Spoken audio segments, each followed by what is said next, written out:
네, 안녕하십니까. 법무법인 율촌의 윤용희 변호사입니다.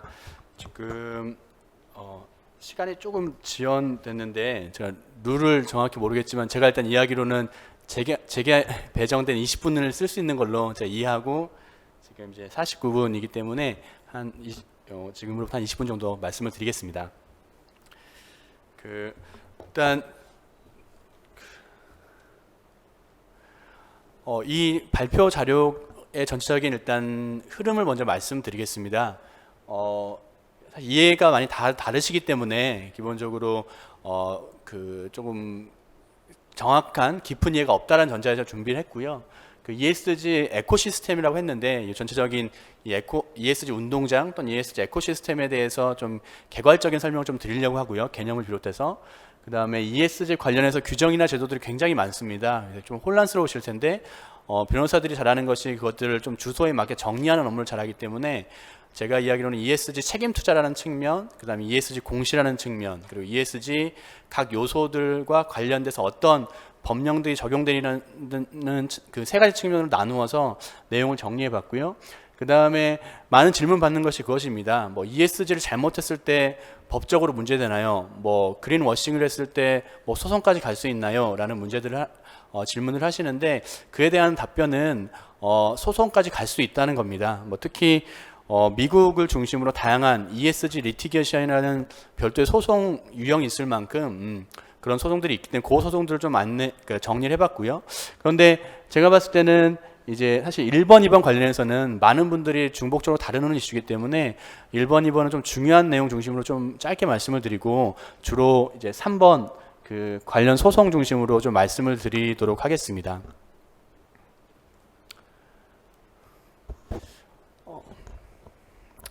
이 장표 관련해서는 저는 그 말씀을 좀 추가로 드리고 싶습니다. 그러니까 ESG 규제, 투자, 경영이라는 용어들이 좀 혼용되어 사용하고 있는데 좀 구분할 필요가 있다. ESG 규제라는 건 일단 정부와 기업 간의 관계에서 정부가 그 관련 법령에 근거해서 규제하는 측면을 이야기하는 거고요. ESG 투자는 투자자와 기업 간의 관계에서 투자자가 투자 의사결정을 할 때 ESG 요소를 고려하겠다는 것이고요. 그러면 이걸 전제로 ESG 경영이라는 개념이 나오는데 ESG 경영은 ESG 규제, 투자라는 측면까지 모두 참작해서 ESG 요소를 적극 고려하는 기업 경영 방식을 하겠다라고 합니다. 여기까지는 많이 들으신 말씀이고요. 그런데 이런 정도 말씀만 하면 기업 임원분들께서 고개를 갸우뚱하십니다. 이해된 것 같은데 잘 모르겠다. 그래서 이걸 어떻게 좀 쉽게 설명할 수 있을까 고민을 많이 했고요. 저 ESG 연구소에서 여러 박사님들과 상의를 한 결과 한번 이렇게 설명을 해보자라는 걸 했는데요. 무슨 말씀이냐면 저희들이 보기에 ESG라는 건 결국 안정적으로 수익을 낼 수 있는 기업을 투자자가 어떻게 선별할 것인가의 문제인 것 같습니다. 그게 핵심인 것 같습니다. 다시 말해서 투자 리스크 평가의 문제인 거죠. 그리고 이걸 또 달리 말하면 과거에 숫자로 잘 표현되지 않았던 요소들, 결국 비재무적 요소들인데 그 비재무적 요소를 이제는 데이터 또는 수치에 기반해서 기업 내부적으로 검증하고 외부에 투명하게 공개하고 이해관계자들에게 잘 설명하는 것이 핵심인 것이 ESG 경영이다라는 관점입니다. 이거를 좀 달리 표현하면 데이터 기반 경영 전략을 말하는 거 아닌가. 무슨 얘기냐면 기존에는 사실은 이런 비재무적 요소들이 어떤 감에 의존해서 평가했던 겁니다. 임직원도 감에 의해서 의사결정을 했고 투자자들도 그 감을 믿고 이 기업이 잘 될 거야 라고 투자했다면 이제는 그런 애매한 방식이 아니라 정말 데이터에 기반해서 기업 정보를 만들고 외부에 보여줘라. 그러면 투자자들이 그에 따라서 평가하고 이 자본시장을 굴려 나가겠다라는 걸로 이해됩니다. 이렇게 이해해야 사실은 ESG라는 것이 투자자 중심으로 어쨌든 이니셔티브를 가지고 시작되었고 어떻게 보면 지속 가능하게 지속적으로 갈 수밖에 없는 이제 어떤 체제랄까요? 메커니즘이라는 것을 이해할 수가 있습니다. 그래서 이런 좀 컨셉을 좀 말했을 때 기업 임직원들께서 좀 고개를 그러니까 끄덕이시더라고요. 그래서 이런 걸 좀 강조하셔서 말씀을 드렸고요. 다음으로 이 표는 많이 보셨고 저 위 내용 관련해서 한 가지만 더 추가해 말씀드리고 싶은 것은 앞서 말씀드린 것처럼 사실은 서구에서는 ESG라는 것이 기업의 존재론과 맞닿은 문제입니다. 과거에는 기업의 존재나 목적이라는 것이 주주의 이익을 맥시마이제이션, 그러니까 주주의 이익을 맥시마이제이션 하는 것이다라고 이해했고 그것만 잘하면 오케이였습니다. 그런데 여러 가지 문제점들이 발견되고 그에 대한 대응 기제로 여러 가지 대안들이 나오면 그 중에 하나가 이해관계자 중심주의가 나오게 됩니다. 이해관계자들 다 좀 고려해야 된다라는 이야기까지 나왔고 그 하나의 일환으로 이제 ESG가 논의가 되는 건데 어떻게 보면 이거는 굉장히 긴 시간 간격을 가지고 서구 사회에서는 치열한 논쟁과 논의가 있었던 거죠. 그런데 한국에서는 어떻게 보면 애석하게도 이런 과정들이 어떻게 보면 좀 생략된 채 ESG가 그냥 갑자기 수입이 된 상황이고요. 그런 상황에서 조금은 이제 이제 변호사로서 염려되는 부분들은 그런 겁니다. 좀 극단적으로 비교하면 서구 사회에서는 가버넌스 관련해서는 너무나 잘했던 회사들이 대부분 잘했습니다. 그러니까 주주의 이익을 위해서 단기적 이익을 할지라도 주주의 이익을 위해서 열심히 잘했고 가버넌스가 문제는 없었는데 ES 관련해서 좀 더 잘했으면 좋겠다는 컨셉의 ESG라고 한다면 사실은 한국 기업들이 기존에 가버넌스를 정말 잘했느냐라고 하면 사실은 퀘션 마크를 제시하는 분들이 있을 거거든요. 그래서 어떻게 보면 잘 걷지도 못하고 있는 기업들한테 ESG라는 개념으로 달려라 라고 했을 때 정말 그게 좋은 효과가 생길지에 대한 우려들이 조금 있습니다. 그래서 그런 거 관련해서 제가 좀 제안드리고 싶은 것은 서구 사회에서 논의됐던 이러한 논의들에 대한 깊은 어쨌든 고민과 논의들이 좀 지금이라도 기간은 좀 촉박하지만 치열한 논의를 거쳐서 좀 탄탄한 토대가 있는 상태에서 ESG 논의가 더 된다면 좋겠다라는 말씀을 드리고 싶어서 이 부분을 좀 강조해서 말씀을 드렸습니다. 다음으로 이 장표를 제가 조금 오늘 발표 내용 중에 제일 중요하다고 강조드리고 싶은데요. 제가 사실은 변호사다 보니까 이게 어떤 산업, 새로운 것들을 이해하기 위해서는 그림을 그려봅니다. 그래서 제가 나름 이 ESG 운동장을 그림을 그려보고 이에 기초해서 설명을 드리고 싶어서 만든 그림이고요. 그래서 어떻게 보면 지금까지 설명해 주셨던 내용들을 좀 이해하기 쉽게 제가 한번 설명을 드려보고 싶습니다. 왼쪽 하단에 있는 것이 어떻게 보면 우리 한국 기업입니다. ESG 경영을 실천해야 되는 아주 어려운 상황이 있고요. 이 사회 중심으로 실천하기 위해서 ESG 위원회도 급하게 만든 상황입니다. 그리고 그 밑에 결국 ESG 리스크도 관리를 해야 되기 때문에 그 관리를 위해서 뭐 환경팀, 법무팀, CSR팀, IR팀이 열심히 이제 의기투합한 상황입니다. 그런데 이런 우리 기업을 둘러싸고 여러 이제 플레이어들이 등장하게 됩니다. 먼저 좌측 상단에 있는 환경부를 비롯한 국가에서 규제를 뭐 지난 수십 년간 해왔고 지금도 하고 있고 향후엔 더 강화할 것입니다. 그거를 제가 ESG 규제라고 표현했고요. 이제 과거에는 이것이 어떤 핵심 축이었습니다. 핵심 축이었는데 이 축이 이제 넘어가고 있다라고 표현하고 싶은데요. 투자자 측으로 넘어가고 있습니다. 보시면 이제 투자자 측에서는 지금 어떻게 보면 우리 직전에 잘 발표해 주신 것처럼 ESG 책임 투자를 해야 되는 또 입장입니다. 그리고 수탁자 의무를 이행해야 되고 수탁자 책임을 져야 되기 때문에 ESG 리스크를 관리해야 되는 거죠. 그 리스크라는 것은 투자자 자체의 리스크일 수도 있긴 하겠지만 대부분은 투자 대상 기업에서 ESG 리스크가 어떠한지를 잘 평가하고 의사결정해서 투자까지로 갈지 말지 어떤 조건으로 갈지를 결정해야 되는 상황입니다. 이거 제일 중요한 플레이어들이고 그 중간에 가계 역할을 하는 것이 ESG 평가사들과 의결권 자문사들입니다. 그리고 여기서 끝나는 것이 아니고 아까 이해관계자 중심주의라고 말씀드렸는데 그 맥락에서 소비자 단체 굉장히 중요합니다. 왜냐하면 뒤에서 말씀드리는 그 다양한 소송들의 원고들이 소비자와 소비자 단체였습니다. 그리고 임직원들, 협력사, 그 다음에 글로벌 고객사도 중요하고요. 그리고 소수주주도 중요합니다. 이런 플레이어들 사이에서 이제 우리 기업이 이제 어떤 요청을 받냐면 투자자가 이런 요청을 합니다. 뭐 수단은 기본적으로 주주관여 같은 수단을 통해서 하겠죠. 뭐 예를 들면 우리는 과거와 달리 글로벌 공시 기준에 따라서 공시하는 기업에 투자할 것이다. 근데 당신 기업을 봤더니 그게 좀 모자란 것 같은데 올해 연말까지 그 계획을 밝혀달라. 또는 우리는 기본적으로 ESG 경영을 위한 구체적인 행동을 하는 기업에 투자하고 싶은데 당신 기업을 봤더니 그 탄소 중립 관련해서 아무런 계획이 없더라. 올해 연말까지 좀 밝혀달라. 또는 당신네 기업은 잘하고 있지만 저기 베트남에 있는 부품 제조 그 서플라이 체인에 있는 기업에 문제가 있던데 그거 어떻게 할 건지 좀 계획을 밝혀달라라고 한다든지 또는 거버넌스 관련해서 투명성이 좀 없던데 올해 연말까지 그 개선할 수 있는 방안들을 밝혀달라라는 목소리들을 요청을 받습니다. 그럼 우리 기업이 그거를 그냥 무시해도 되느냐? 무시할 수 없죠. 우리 주주 주식의 5%를 갖고 있는 투자자가 요청을 하는데, 이와 같은 상황에서 뭐 많은 기업들이 뭐 로펌을 비롯해서 컨설팅을 요청합니다. 그래서 이런 ESG 경영 전략을 만드는 컨설팅이 뭐 한 4개월 정도 진행되는 컨설팅인데, 그걸 제가 다 말씀드릴 수는 없고 주로 제가 결과물로서 말씀드리는 것만 좀 썸업을 해드리겠습니다. 이렇게 저희가 얘기를 많이 합니다. 그러니까 ESG 일단 규제 분석을 하셔서 관련 리스크가 무엇인지를 잘 분석하시는 게 하나, 두 번째, 수많은 공시 기준과 평가 기준들이 있는데 그 공시 기준과 평가 기준을 분석해서 우리 기업에게 유리한 것이 어떤 것인지, 그리고 우리하고 이해관계가 높은 평가사들이 관심을 갖고 있는 공시 기준과 평가 기준이 무엇인지를 잘 분석하셔야 된다라고 말씀을 드리고요. 이와 같은 작업을 통해서 결국 해당 기업에 맞는 공시 체계, 두 번째, 리스크 관리 체계를 정립하셔야 된다는 얘기를 하고, 세 번째 제가 얘기하는 것이 이것들을 실행할 수 있는 실행 조직을 결국 R&R 정비하셔야 된다라고 말씀합니다.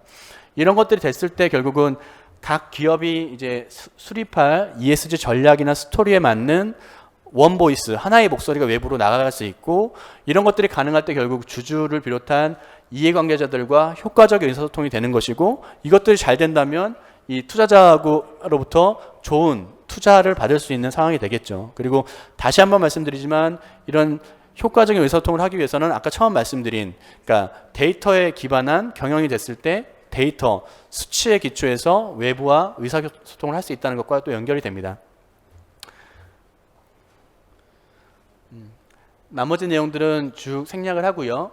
ESG 관련 규정 제도 관련해서는 제가 아까 그런 큰 흐름 하에서 정리한 거기 때문에 한번 읽어보시면 좋겠습니다. 그래서 이것이 ESG 책임 투자와 관련해서 국제적인 논의와 국내적인 논의를 정리한 것이고요. 그 다음에 공시제도에 관해서 국제적인 논의와 국내적인 논의를 정리한 건데, 여기서는 한 가지만 강조하겠습니다. EU에 관심을 많이 가질 필요가 있는데요. 지금 EU에서는 기본적으로 의무 공시 제도입니다. 그런데 더 중요한 것이 그러니까 Sustainable Corporate Governance라는 어떤 법률안이 지금 논의가 되고 있는데, 이 법률안의 내용이 굉장히 중요합니다. 이 법률안이 이제 어느 내용으로 언제 통과될지는 이제 지켜봐야 되겠지만, 요는 그겁니다. 이제 이 법률안이 통과되면 EU에 소지하는 기업은 당해 기업의 ESG 이슈뿐만 아니라 아프리카에 있는 원료 공급 기업, 베트남에 있는 부품 원료 기업의 ESG 요소에 대해서 듀 딜리전스, 실사를 하고 문제가 있으면 시정을 하고 또 관련된 정보를 EU 시장에서 공시하도록 하는 제도입니다. 이렇게 되면 이런 문제가 생기는 거죠. 아까 말씀드린 것처럼 한국은 기본적으로 ES 보고서가 자율공시라서 많은 기업들이 공시를 하지 않고 있는데, 그래서 한국에서는 그렇게 잘 해왔는데, 이 법이 통과되면 유럽에 있는 이제 글로벌 고객사가 우리한테 이제 우리가 이런 법이 통과됐으니까 한국 기업 당신네 이러이러한 정보를 우리한테 줘야 된다, 실사하겠다고 했을 때 거부할 수 없습니다. 물건 팔려면 컴플라이 해야 되겠죠. 근데 그런 상황이면 결과적으로 한국 시장에서는 그 정보를 공시하지 않았는데 결국 유럽 시장에서는 일정한 환경하에서 정보가 공개되는, 유럽에서 공개되면 결국 전 세계에서 공개되는 거죠. 이런 것들이 몇 년 안에 이루어질 수 있는 상황이고, 근데 이것이 맞물리는 문제가 한국에서의 ES 정보의 의무 공시 시점을 얼만큼 땡길 것인가, 아니면 지금 타임라인대로 갈 것인가와 관련된 이슈입니다. 그래서 한국 시장에서 공시를 안 한다고 해서 끝나는 것이 아니고, 미국 시장에서, 유럽 시장에서 공시 당할 수도 있는 상황들을 우리가 염두에 둔다는 측면에서 이 내용을 좀 강조해 드렸고요. 나머지는 생략을 하고, 마지막으로 ESG 요소 관련해서 ESG 어떤 요소들이 포함되는지와 관련된 국제적인 규범과 국내적인 규범을 정리한 것인가, 이것도 참고하시고요. 이제 본론입니다. 제가 한 7분 남았는데요. 잘 사용해 보겠습니다. 일단 ESG 소송들이 이렇게 많아지는 이유에 대해서 제가 정리를 해드린 내용인데, 제일 핵심은 미국에서 집단소송제도, 징벌적 손해배상제도, 디스커버리 제도가 있기 때문에 이런 소송들이 많습니다. 그런데 한국에 지금 국회에 이 세 가지 제도들을 전면적으로 도입하기 위한 법률안들이 논의되고 있고, 제 생각에는 통과될 것 같습니다. 통과되면 미국과 동일한 이제 환경이 되는 거죠. 그 부분 강조드리고 싶고요. 이 소송은 캘리포니아 소비자법이 문제된 것인데, 그러니까 법리를 먼저 말씀드리면, 그 당해 문구가 허위 또는 기망에 해당하고 and 합리적 소비자라면 당해 허위 기망 문구로 인해서 속았을 것이다 라는 것이 입증되면 법 위반이 인정되는 케이스였습니다. 이 케이스에서는 이제 법원이 어떻게 판단했냐면 그린 리스트라는 지표를 보니까 피고 스스로 만든 지표더라. 그런데 니네가 아무런 설명 없이 제품에 그린 리스트 재료라는 표시를 하면 소비자 등을 포함한 소비자들은 이 그 인증이 뭐 제3자가 해준 인증인가? 라고 착각할 수 있을 것이고 그 착각에 기반해서 그 물건을 샀을 수도 있다. 그렇기 때문에 그 피고 회사는 그 소비자보호법을 위반했다라고 판시한 케이스고요. 관련해서는 이제 기업의 제조 공정이 환경적으로 적정하고 안전하다라고 오인하게 만들었다는 소송 또는 제품 포장재가 재활용 가능하다고 오인되게 만들었는데 사실은 재활용이 가능하지 않더라라는 취지의 소송들이 있었다는 거 말씀을 드리고요. 이 소송도 재밌습니다. 이 소송은 뭐냐면 일단 법리를 먼저 말씀드리면 어떤 문구를 누락한 건데요. 그 문구가 이제 피고의 표시한 내용과 배치되거나 또는 피고가 당해 문구를 표시했어야만 하는 의무가 인정되는 경우에는 법 위반이 인정되는 이제 사안입니다. 법리입니다. 이 사안에서는 뭐였냐면 일단 법리부터 말씀드릴게요. 법원에서 판단한 것이 제품의 주된 기능이나 목적에 중요한 영향을 주는 사실이면 꼭 표시했어야 된다라는 거고 그렇지 않다면 표시하지 않아도 법 위반이 아니다라는 것인데 주로 이제 어떻게 보면 그 영농 회사라든지 식품 회사와 관련해서 많이 소송이 진행되고 있었는데 이 케이스에서는 뭐냐면 그 공급업체, 당해업체가 아니고 공급업체 소속 근로자의 인권 실태가 문제가 있다는 것을 제품에 표시하지 않았던 거예요. 그런데 법원에서는 그것까지 표시할 필요는 없는 것 같다라고 이제 법원이 판단한 겁니다. 판단한 건데, 근데 이거에 대한 시사점은 뭐냐면 이와 같은 법원의 판단이 향후에도 계속될지는 잘 모르겠습니다. 왜냐하면 이런 ESG 논의들이 굉장히 폭발적으로 증가하고 소비자들이 내가 돈을 더 준다 할지라도 당해 기업 그리고 서플라이 체인에서 어쨌든 근로자 인권이나 이런 것들이 잘 된 기업에 대해서 물건을 사겠다라는 소비자 인식이 증가한다면 그런 상황이 된다면 이런 법원의 판례도 바뀔 수 있다라는 거죠. 그래서 우리 한국 기업들 이런 어떤 트렌드도 인식을 할 필요가 있다는 측면에서 말씀을 드렸고요. 이거 생략을 해드리고 요것도 이건 그겁니다. 유사한 소송인데요. 이거는 이제 쉽게 말하면 그 지속가능 보고서에 Sustainable Farming, Animal Well-being 이라는 표시를 했는데 나중에 보니까 피고 측 농장 소속 근로자나 동물 처우가 문제가 있더라. 따라서 나는 당신의 그 표시를 그 보고서에 있는 이 표시를 믿고 당신네 기업이 굉장히 ESG 잘하는 기업이구나 생각하고 100원이 비싸면도 내가 당신네 우유를 샀는데 나중에 이런 이슈가 생겼다고 그래서 이제 소송을 제기한 거죠. 그래서 기본적으로 이 소송에서 법원은 원고의 주장 자체는 이제 법리 자체는 인정을 하되 그 주장 입증이 좀 부족하다고 해서 원고의 청구를 기각하긴 했지만 그 굉장히 그 법원에서 굉장히 고민을 많이 한 케이스입니다. 그래서 이런 것도 꽤 시사점이 있고요. 그럼 이제 한국 실무에 주는 시사점이 뭔지 관련해서는 일단은 이런 소송들이 한국에도 동일하게 그 제기될 수 있다는 말씀을 드리고요. 왜냐하면 미국과 유사하게 한국에도 표시광고법이 있고 관련된 공정위 지침이 있습니다. 그리고 실제로 공정위에서 관련 규정에 대해서 집행을 하고 있고요.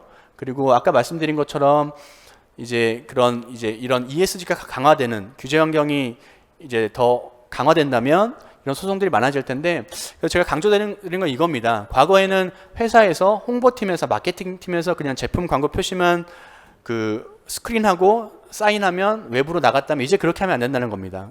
꼭 법무팀 관련된 팀들이 모여서 그 해당 문구가 ESG 정보라는 측면에서 문제가 없는지를 스크린해서 표시광고법이나 관련 법령 위반이 없도록 하는 절차가 꼭 필요하다.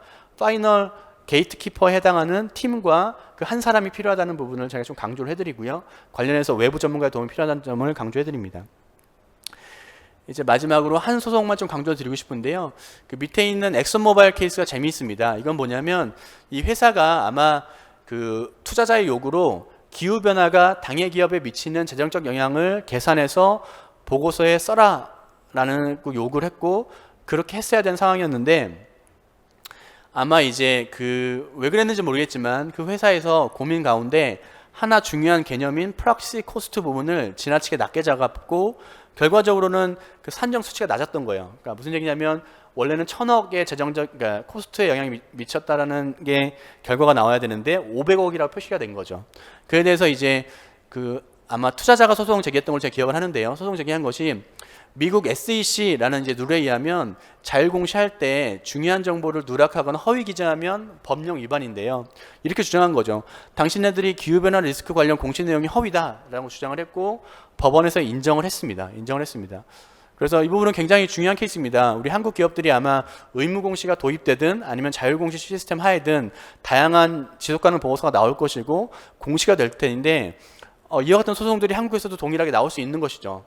어떤 투자자들이 당신들의 ESG 정보를 믿고 내가 투자를 했는데 나중에 보니까 그게 팩트가 아니더라, 중요한 정보가 누락됐더라 한다면 소송이 당할 수 있는 것이죠.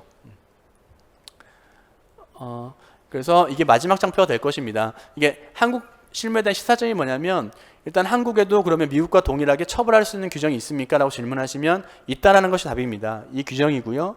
다만 또 다음 질문이 그럼 이 규정을 적용해서 한국 정부가 실제로 ESG 보고서 관련해서 규제한 케이스가 있습니까? 라고 질문하시면 제가 파악하기로는 아직은 없는 것 같습니다. 다만 그 규제하시는 분들하고 좀 얘기를 해보면 향후 제 추측으로는 3년, 5년 안에 그런 케이스들이 생길 것 같습니다. 대표적인 징표가 2020년도에 한국거래소의 ESG 전담팀이 신설됐고요.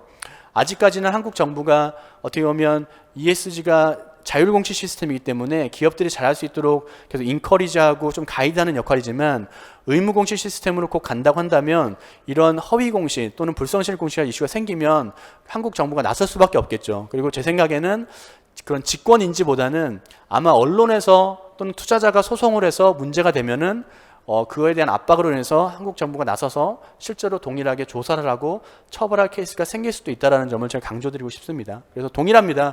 이런 ESG 공시 관련해서 보고서를 외부에 내세울 때 어떤 기업 같은 경우는 내부에 IR팀에서 그냥 살펴보고 사인해서 내보내는 기업들이 있을 수 있을 텐데 이제는 절대 그러면 안 된다는 겁니다. 제가 권장드리고 싶은 것은 IR팀, 그리고 법무팀, 심지어는 재무팀을 포함한 관련 팀들이 같이 모여서 그걸 스크린하고 그리고 최종적으로 이거가 외부에 나가도 된다라고 사인하는 하나의 파이널 게이트키퍼에 해당하는 해당 팀장을 정해서 할 수 있도록 메커니즘을 만들어야 실수가 없다, 소송을 당하지 않는다는 측면을 강조해서 말씀을 드립니다. 예, 생략하기로 하고요. 나머지는 저희 ESG 연구소의 조직 및 서비스 분야 실적 내용이니까요. 이거는 그 문서로 대체해 드리도록 하겠습니다. 제가 조금 시간을 오버했네요. 예, 널리 양해 부탁드리고요. 또 궁금한 것들 있으면 또 Q&A 시간에 잘 말씀드리도록 하겠습니다. 경청해 주셔서 감사합니다.